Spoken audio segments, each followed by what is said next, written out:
Dios le bendiga de una manera especial, amada Iglesia de Jesucristo. Le habla su hermana Denise Valerio.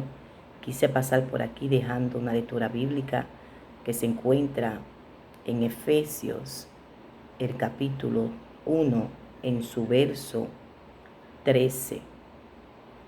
Y leemos en el nombre poderoso de Jesús.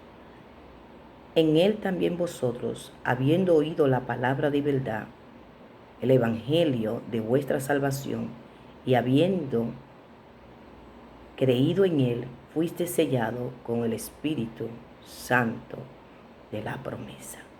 Amén.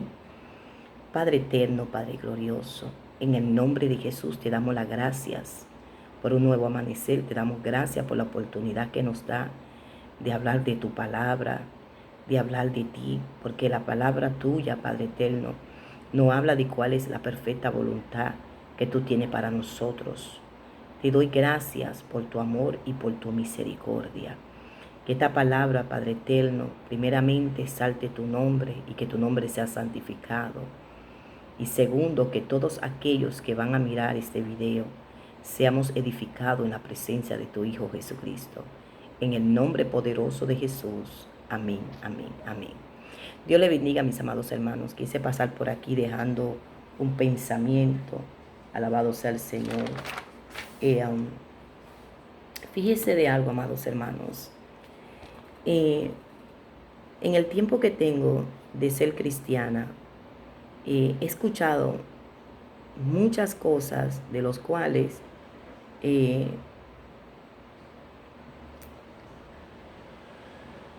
que hablan de lo que es el evangelio. Muchas personas creen que el evangelio es brincar, que el evangelio es saltar. Muchas personas han tomado el evangelio como que el evangelio es para resolver las necesidades físicas de la persona, porque mandan a Jesús, que ahora Jesús tiene que hacer las cosas, que ahora y que ahora, o sea, le mandan al Espíritu Santo, le dicen ahora tiene que sanar, ahora. Entonces, no entiendo muchas cosas a veces, pero por eso tenemos la palabra de verdad. Por eso dice Juan, el capítulo 16 de Juan, en su verso 13, pero cuando venga el Espíritu de verdad, Él os guiará toda la verdad, porque no hablará por su propia cuenta, sino que hablará todo lo que oyere y os hará saber las cosas que habrían de venir.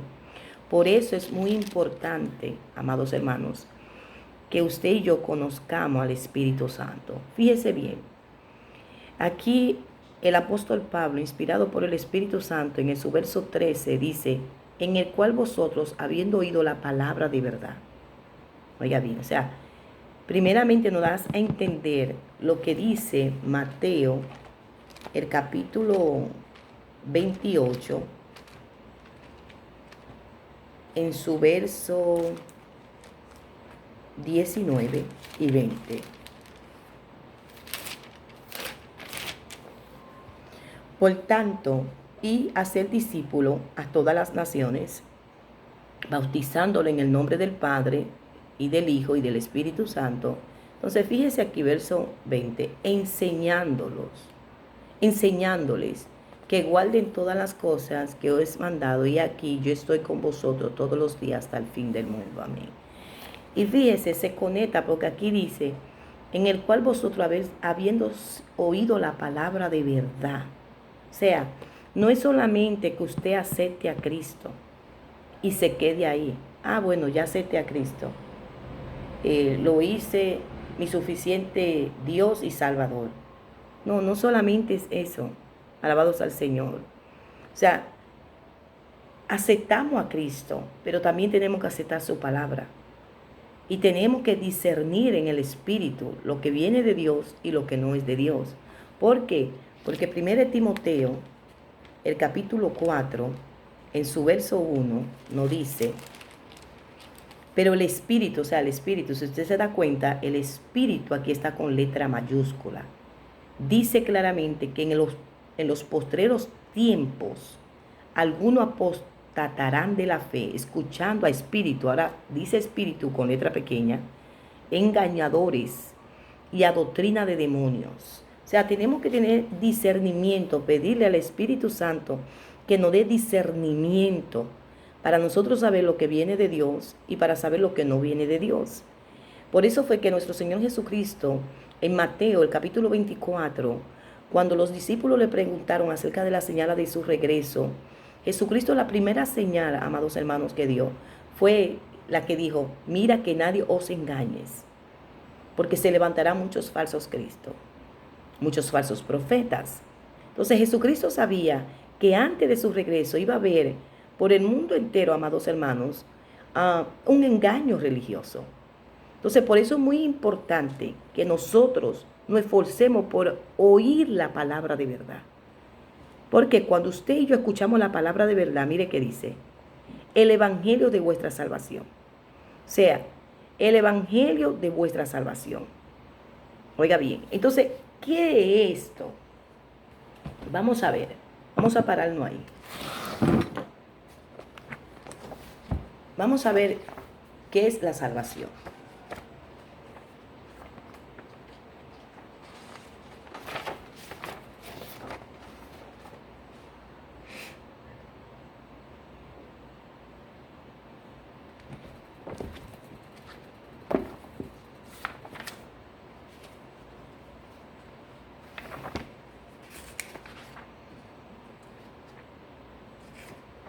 Fíjese de algo. El significado de la salvación. La salvación significa la liberación exitosa de alguien o algo de un peligro inminente. Entonces, la palabra misma conlleva una implicación doble. Por ejemplo, la salvación, que alguien o algo necesita ser salvado. Cuando usted lee Isaías 1:6 y Mateo 9:12, aquí, mire, solo una persona enferma necesita un médico. El hombre estaba gravemente enfermo. O sea, oiga bien, o sea, usted y yo necesitamos la salvación, porque usted y yo estábamos, ¿qué? Enfermos del pecado. Segundo, solo una persona acusada necesita un abogado, como dice Romanos 3, versos 10 al 19. O sea, el hombre está condenado a un tribunal ante Dios. Entonces, usted y yo estábamos enfermos, acusados, y tercero, ahogándonos. ¿Ahogándonos de qué? Del pecado. Entonces, necesitábamos, si usted se está ahogando, váyase a la playa, y usted se está ahogando, ¿qué usted necesita? Un salvavidas. Nuestro Señor Jesucristo, alabado sea el Señor, ¿qué hizo? Nos sacó de las aguas del pecado. Entonces, fíjese bien, estábamos enfermos, acusados y ahogándonos. ¿De qué? Del pecado. Entonces, una persona, oiga, sin Cristo está perdida. Una persona sin Cristo, amados hermanos, está ahogándose, está enfermo, está acusado delante de Dios. Ahora, fíjese de algo. ¿Por qué murió Jesús? ¿Por qué fue que murió Jesús? Bueno, murió Jesús, aleluya, por una jipeta, por un carro. No, ¿por qué fue que murió Jesús? La respuesta está aquí. Esta es la verdadera salvación, por la que usted y yo tenemos que pelear, por la que usted y yo tenemos que mantener. Lucas 24, en su verso 46. Y le dijo: así está escrito. Y así fue necesario que el Cristo padeciese y resucitase de los muertos al tercer día, y que se predicase en su nombre el arrepentimiento y el perdón de pecado a todas las naciones, comenzando desde Jerusalén. Estamos aquí hablando de la salvación de nuestras almas.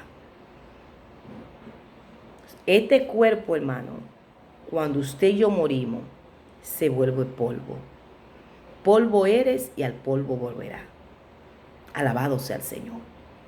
Entonces, fíjese de algo. Dice aquí, el evangelio de vuestra salvación. Que esto implica, amados hermanos, 6 pasos. El plan de Dios para el hombre son solamente 6 pasos, hermanos. 6 pasos sencillos. El primer paso, nada más le voy a dar los textos bíblicos para que usted tenga, usted mismo compruebe con su Biblia. Amén. Primer paso, el arrepentimiento. El plan, ponga así, el plan de Dios para el hombre. Primer paso, el arrepentimiento. ¿Dónde usted encuentra esto? Mateo 3, verso 1 y 2. Mateo 3, verso 1 y 2. Mateo 3, 11. Mateo 3, 11. Lucas 24, verso 46 al 47. Hechos 2, 38. Hechos 17, 30. Y Romanos 10, versos 9 y 10. Ese es el primer paso, el arrepentimiento. El arrepentimiento es devolverse de su mal camino. Ahora, ¿de quién viene la salvación? ¿De María? ¿Del pastor? ¿Del papa? ¿De una estatua? ¿De un yeso? No. Segundo paso, la salvación. ¿De quién viene la salvación? Isaías 45, verso 22. Isaías 45, verso 22. Mateo 1, 21. Lucas 19, 10. Mateo 26, verso 28. Juan 3, verso 14 al 17. Romanos 5, verso 8 al 11. Romanos 6, 23. Hebreos 9, 28. Ahora, la salvación viene de Jehová por medio de su Hijo Jesucristo.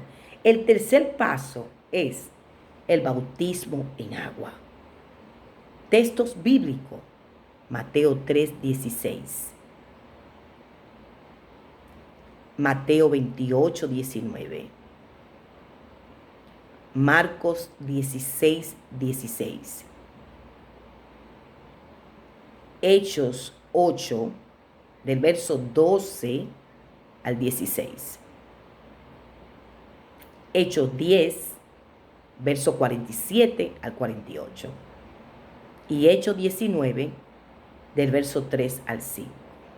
Cuarto paso, la sanidad divina. Cuarto paso, la sanidad divina. Textos bíblicos, Mateo 8, su verso 16 al 17. Marco 16, verso 17 y verso 18. Lucas 7, verso 21 y verso 22. Lucas 10, verso 9. Hechos 5, en su verso 12 al 16. Y Primera de Pedro 2:24. La sanidad divina. Hermano, esto es importante en la vida cristiana. Y la sanidad divina viene a través, alabados al Señor, de la espada del Espíritu, que es la palabra de Dios, y el Espíritu Santo de Dios que nos regenera. Alabado sea el Señor. El quinto paso, el bautismo del Espíritu Santo. Joel 2, verso 28 al 29. Mateo 3, 11. Juan 7, verso 37 al 39. Hechos 2, verso 1 al 4. Hechos 10, 44. Hechos 19, 6. Romano 14, 17. Primera de Corintios 12, 13. Y último paso, la segunda venida de nuestro Señor Jesucristo. Mateo 24, en su verso 27. Primera de Tesalonicenses capítulo 4, en su verso 16 al 17. Hebreo 9, 28. Segunda de Pedro 3, 10. Apocalipsis 1, 7. Apocalipsis 22, 12. O sea, estos 6 pasos, hermano, el evangelio es sencillo, pero poderoso en Dios. Primer paso, el arrepentimiento. Segundo, la salvación de nuestras almas. Tercero, bautismo en agua. Cuarto, la sanidad divina. Quinto,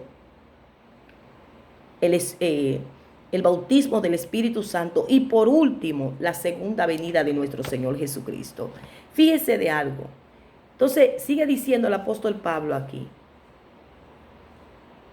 Fuiste sellado con el Espíritu Santo de la promesa. Fíjese bien, si se da cuenta, hay 3 pasos, hermano, aquí. En este solo verso, mire todo lo que aprendemos.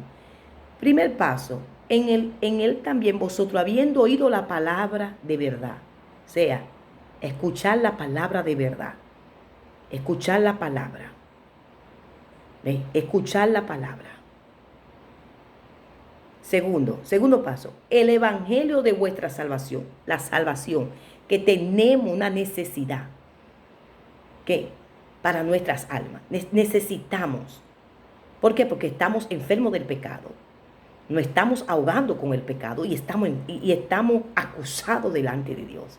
Entonces la salvación sola viene a través de Jehová, por medio de su Hijo Jesucristo. Como dice Juan 14, que Jesús es el camino al Padre. Y fíjese, después que recibimos la salvación, que sentimos la salvación de nuestras almas, entonces mire este paso. Y habiendo creído en Él, fuiste sellado con el Espíritu Santo de la promesa. Ahora, fíjese bien, cuando somos sellados por el Espíritu Santo, primeramente somos propiedad de Dios. Segundo, nos regenera y nos renueva. Tercero, nos libra del poder del pecado. Y cuarto, nos hace consciente de que Dios es nuestro Padre. Y produce en nosotros una vida santa. Si nosotros somos sellados, amada iglesia de Jesucristo, con el Espíritu Santo, pues estas cosas se tienen que ser visibles en nuestras vidas. Si nosotros somos propiedad de Dios ahora, alabados al Señor, pues fíjese cómo dice aquí. Mire, en su verso de Efesios 1, en su verso 3, bendito sea el Dios y Padre nuestro, Señor Jesucristo, de nuestro Señor Jesucristo, que nos bendijo con toda bendición espiritual en los lugares celestiales en Cristo. ¿Quién nos bendijo? Dijo aquí, bendito sea el Dios y Padre de nuestro Señor Jesucristo. Fíjese, hermano, ahí usted se da cuenta que aquí está el apóstol Pablo hablando de Dios, de Jehová, y hablando del Hijo. Está hablando del Padre y del Hijo. ¿Cómo nos bendijo el Padre? Que nos bendijo con toda bendición espiritual en los lugares celestiales en Cristo. La bendición realmente, hermano, que usted y yo debemos procurar, es la bendición que viene de lo alto, la celestial. Oiga bien, y cuando nosotros tenemos la bendición celestial, oiga, primeramente nos compró con su sangre, nos perdonó, nos redimió, nos reveló el camino y la perfecta voluntad del Padre, nos aseguró una herencia, nos reunió, aleluya, con todas las cosas, como dice Efesios 1:10, y nos selló con su Santo Espíritu. O sea, estas son realmente las bendiciones por las cuales usted y yo tenemos que andar, por las que usted y yo tenemos que procurar, por las que usted y yo tenemos que esforzarnos. Por eso fue que cuando dice en la oración modelo, Padre nuestro que estás en el cielo, santificado sea tu nombre, venga a nosotros tu reino y se haga tu voluntad en el cielo como en la tierra. Fíjese, la oración del Padre nuestro compone de 6 aspectos. Los 3 primeros tienen que ver con el Padre y las cosas espirituales. Y los otros 3 tienen que ver con nuestra vida personal. Porque después dice, danos el pan del día. perdona nuestros pecados y líbranos del mal. ¿Ven? Esas tres cosas tienen que ver con nosotros. Pero las tres primeras tienen que ver con el Padre. Y fíjese algo, amados hermanos, alabados al Señor. Dice aquí, según nos escogió en Él antes de la fundación del mundo, para que fuésemos santos y sin mancha delante de Él. Pero cuando aquí se habla de ser santo, la santidad que Jehová mira, la que busca, es aquella que Él reveló a su siervo Moisés. Cuando Moisés se estaba acercando a la zarza, en Éxodo 3, lo primero que Jehová le dijo, quítate el calzado de tus pies. El calzado de los pies de Moisés era el calzado de Egipto. Igualmente que nosotros tenemos que quitarnos el calzado de nuestros pies. Alabados al Señor. ¿Cuál es el calzado que usted y yo traímos? El calzado de los pies del mundo. Practicábamos las cosas del mundo. Andábamos en pecado. Estábamos apartados de Dios. Estábamos en una vida disoluta, una vida inmunda. Andábamos, como dice Gálatas, el capítulo 5, en su verso 19-21. Esa era la vida que nosotros llevábamos, hermano. Una vida de pecado.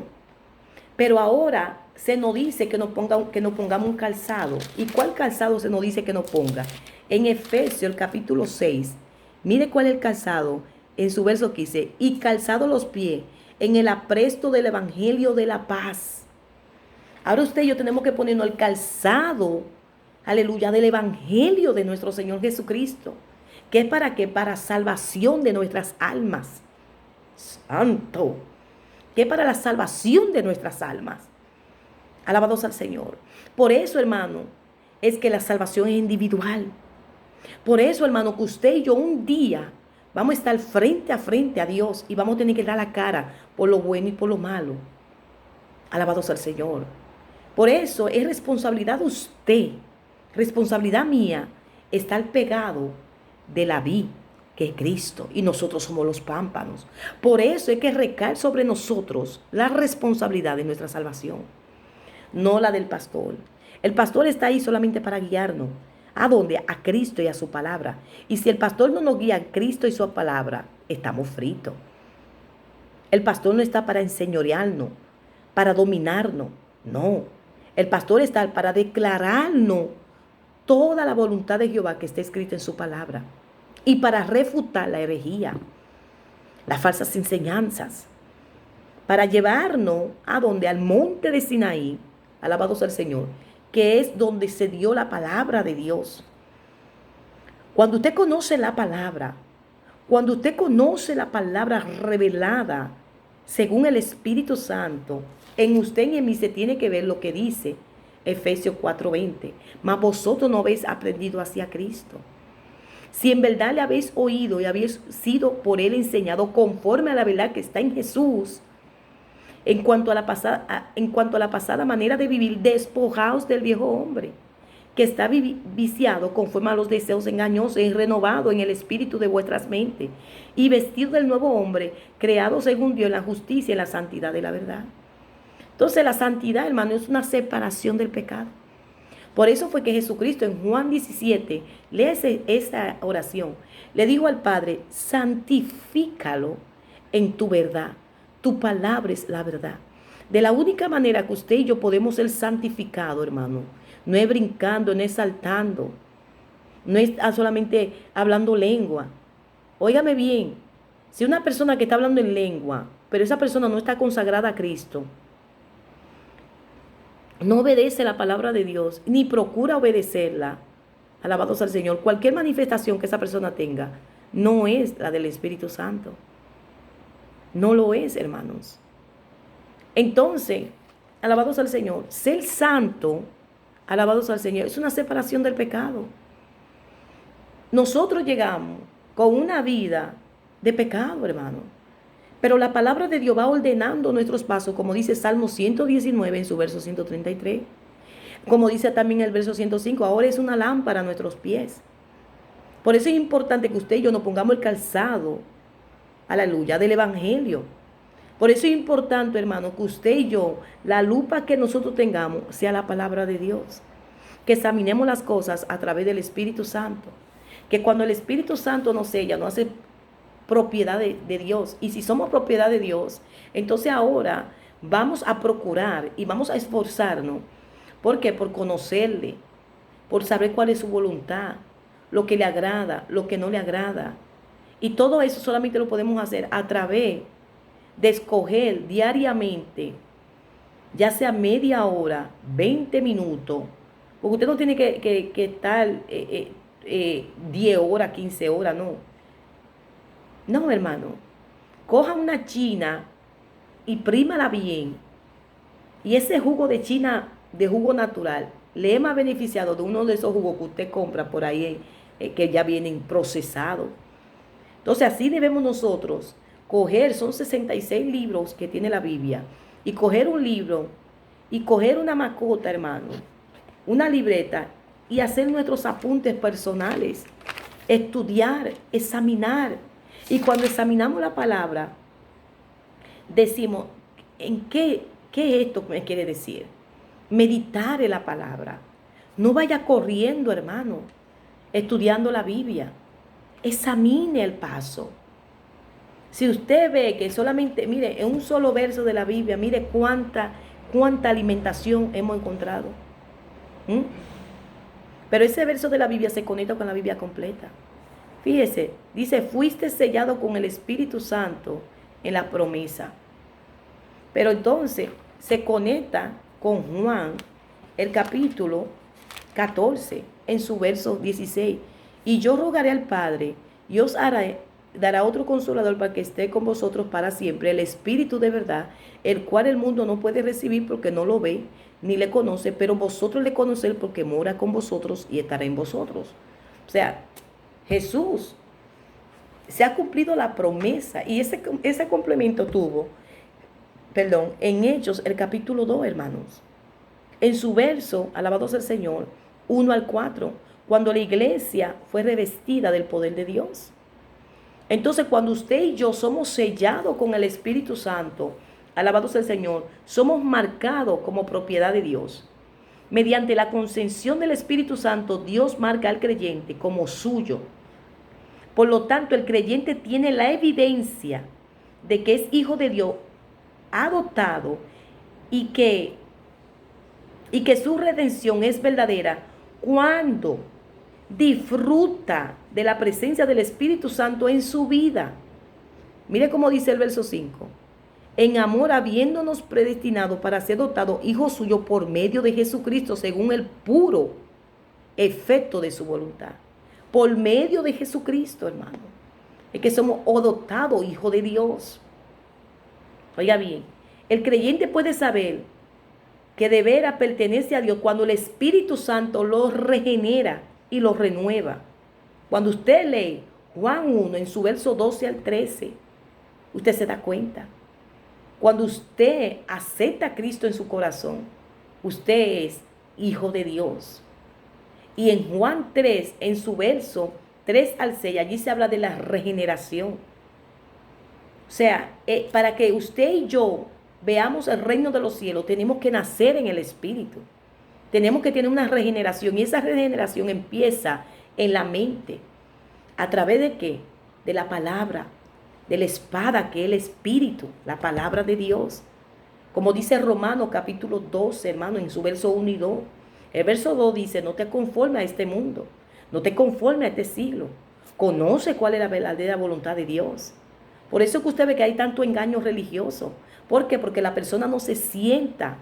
Es increíble cómo usted se siente a estudiar en una universidad, cómo usted se sienta a estudiar para un doctorado, ser médico, lo que sea. Pero usted y yo no nos sentamos a estudiar para la salvación de nuestra alma. No para jactancia, no para que otro diga que no vea, ay, que mira qué conocimiento. No, hermano. Porque si el conocimiento que yo tengo no lo aplico en mi vida y no ayudo a otro a llevarlo a Cristo, en vano tengo ese conocimiento. Alabado sea el Señor. Cuando Jesucristo le dijo a los apóstoles, venga, aunque ahora lo voy a hacer pecadores de hombre, alabado sea el Señor, si ellos no llevaban las personas a Cristo, Alabado sea el Señor. Y a su palabra, en vano eran discípulos. No importa que usted sea pastor, evangelista, profeta, maestro, cualquier llamado que usted tenga. Y su ministerio, aleluya, no se ve en usted, alabado sea el Señor, un crecimiento, una renovación, un cambio de su vida, de adentro para afuera, hermano. Y que usted testifica acerca de Jesús, aleluya, del testimonio de Jesucristo, que el reino de Dios de verdad ha llegado a su vida, que el reino de Dios lo está sanando, que el reino de Dios lo ha libertado, que lo está restaurando. Entonces, en vano, hermano, es todo esto. Porque el reino de Dios se tiene que ver manifestado primeramente en nosotros. Dice que Jesucristo expulsaba a los demonios. ¿Con qué? Con la palabra. Para que usted y yo seamos limpios, sanados, purificados, tiene que ser a través de la palabra. Por eso es que el enemigo ha entretenido a la iglesia con bulla, ¡ah!, con brincadera y salto, que usted ni entiende lo que se está predicando. Porque él sabe que cuando la persona se le da la palabra de Dios, hay una transformación, porque el Espíritu Santo va tocando el corazón. ¿Por qué? Porque el corazón de nosotros, sin el Espíritu Santo, es un corazón de piedra, como dice Ezequiel, el capítulo 11, en su verso 19 al 20. Un corazón que no tiene el Espíritu Santo, hermano, es de piedra. Por eso fue que Jehová dijo, quiten todas sus abominaciones, quiten toda su idolatría de frente de mí. Entonces le daré un corazón nuevo, un corazón de carne, y pondré mi Espíritu Santo. Alabados al Señor. Hermano, esto no se trata de brincar, esto no se trata de saltar, de que más poder. No, eso no, hermano, no. Esto se trata de aplicar la palabra de Dios en nuestras vidas. Alabados al Señor. Fíjese bien. El Espíritu Santo, cuando somos sellados por el Espíritu Santo, nos regenera y nos cambia. Cuando somos sellados por el Espíritu Santo, nos liberta del poder del pecado. Usted puede leer Romanos, capítulo 8, en su verso 1 al 17, y Gálatas 5, en su verso 16 al 25. El Espíritu Santo nos hace consciente de que Dios es nuestro Padre. Y usted puede leer Romanos 8:15 y Gálatas 4:6. Y el Espíritu Santo nos llena de poder para testificar de Jesús a otro, como dice Hechos 1:8 y Hechos 2:4. Si usted tiene el Espíritu Santo, supuestamente, y usted no está testificando a otro acerca de Jesús, acerca de la salvación, acerca del reino, pues entonces, ¿qué Espíritu Santo que usted tiene? Muchos han cogido al Espíritu Santo como un relajo, como si el Espíritu Santo fuera brujo. Señor, reprenda al mismo diablo en el nombre de Jesús a esta hora. Los hermanos solamente andan atrás de profecía, como si esto fuera un tarot, una bola, adivinando el futuro, o si no leyendo las cartas, o si no leyendo taza. El Señor reprenda al diablo a esta hora en el nombre de Jesús. Lo primero que el Espíritu Santo hace en la vida de alguien es que nos da a entender nuestra pecaminosidad. Nos da a entender que necesitamos un Salvador. Nos da a entender que estamos mal, que tenemos que cambiar, que el que bebía, que el que robaba, que tenía espíritu de lascivia, de mentira, de engaño, esas cosas el Espíritu Santo las tiene que descubrir nosotros. Cada día que vamos estudiando la palabra de Dios, cada día que vamos orando, que nos vamos conociendo al Padre, al Hijo y al Espíritu Santo, en nosotros se tiene que producir, aleluya, una vida santa. Que vamos repudiando, que vamos aborreciendo la injusticia, el pecado y la inmoralidad. Pero si eso no se está viendo en su vida y en mi vida, no tenemos ningún Santo Espíritu Santo, hermano. En nosotros cada día que vamos acercándonos al Señor, alabados al Señor, tiene que producir en nosotros, hermano, el querer agradarle. El no querer hacer lo malo delante de sus ojos. Reconocer que si nosotros hacemos esto, le vamos a ofender. Que temamos a su santo nombre. Cuando no hay nadie, hermano. Porque usted puede ser una ovejita piadosa delante de otro pastor y de todo el mundo. Pero ¿y cuando ahí no está el pastor? Realmente somos verdaderamente cristianos cuando nadie nos está mirando, hermano. Porque lo que usted hace en secreto lo va a hacer en público. Tarde o temprano se le va a ver. Si en secreto usted roba, tarde o temprano va a salir a la luz. Si en secreto usted es un lascivioso, un fornicario, un adúltero, se va a saber tarde o temprano. Porque nada está oculto, mis amados hermanos. Entonces tenemos que darle la oportunidad al Espíritu Santo que produzca en nosotros una vida santa. ¿A través de qué? De la palabra. ¿A través de qué? De la cercanía. De la oración. ¿Qué es orar? es vocear un escándalo, ¿no?